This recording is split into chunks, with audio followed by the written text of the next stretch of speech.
developed our MVP really in working conjunction with some of our early customers. We went out and asked them, what are the problems that you're having? How can we help you solve it? We've engaged them at every step through the feedback loop, making sure that we get their opinions, their insights, and their thoughts, and really use that to help us develop a more compelling product. We were really about just iteration, get it out there and iterate. And so, you know, when we launched our first product and put it into 4 restaurants, it's probably the crappiest piece of software that's ever been written. No offense against the people who wrote it and the team, but you know, for us, it was a big guessing game based on sort of some of my assumptions and other stuff as to how we get this out there, and then it was just a matter of testing. You know, one of the big design principles that we really did follow, if anything, was to look at the paper-based world that they were using and how do you mirror that as closely as possible into the electronic world so that there was less of a learning curve. I would definitely encourage people to fake it till you make it.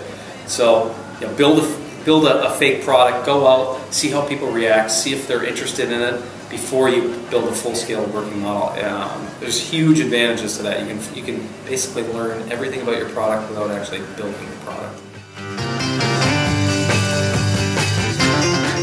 We actually chose to do a short beta test, and we did some online marketing using some free channels, and our user growth within the beta was really, again, organically driven, mostly word of mouth. We didn't do a ton of marketing, but we got up to 1,300 beta users, got a ton of great feedback, and were able to make some data-driven decisions. While I think an MVP is very important, I think it's even more important to view it as an MVE, or a minimum viable experience. You need to focus on having great design and a fantastic user experience when you initially bring it to market. We were testing our model. We didn't try to do everything. We didn't want to be the design, the development, the video, the SEO, the SEM. We just wanted to see if we could build a nice, stable application for that company, KWRs. And we did it. And since then, we've been able to build on incrementally.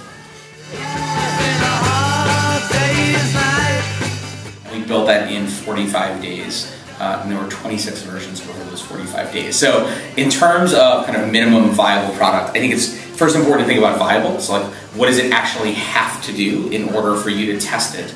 And then secondly, how fast can you build it? Treat it as a race. If you're not uncomfortable with what you ended up releasing, then you waited too long.